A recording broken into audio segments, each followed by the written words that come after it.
নমস্কার বন্ধুরা, আজ আমি তৈরি করব পিঠা। আর এই পিঠাটা হলো দুধ পাটিসাপটা। আমার পিঠা তৈরি করতে লাগছে ময়দা, সুজি আর আমি নারকেলের পুর করে রেখেছি। পাটিসাপটা তৈরি করতে প্রথমে আমি 1 বাটি ময়দা নিয়েছি।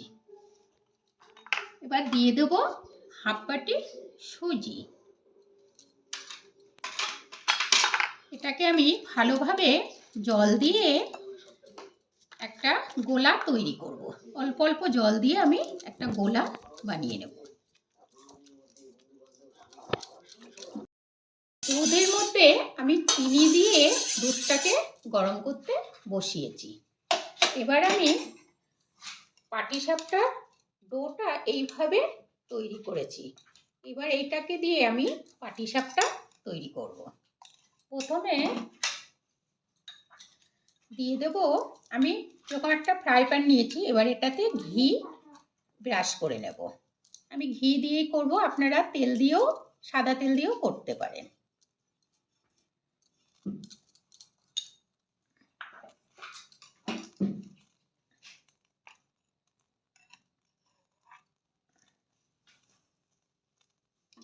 ডোটা দিয়ে ঠিক এইভাবে এটাকে করে নিতে হবে।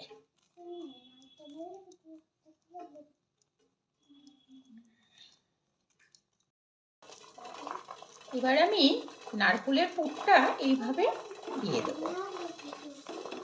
পুরটা দিয়ে ঠিক পাটিসাপটাকে এইভাবে আস্তে আস্তে উল্টে নেব।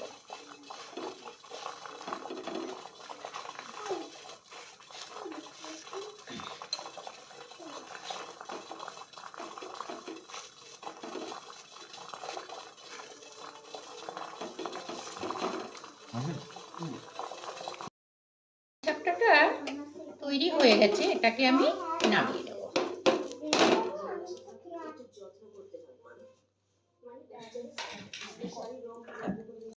তৈরি হয়ে গেছে আমার পাটিসাপটা।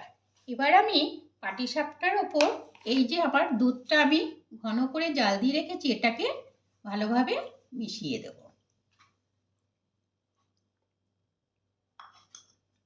আর এই দুধ পাটিসাপটাটা খেতে কিন্তু ভীষণ মজাদার, মুখে দিলেই মিলিয়ে যায়।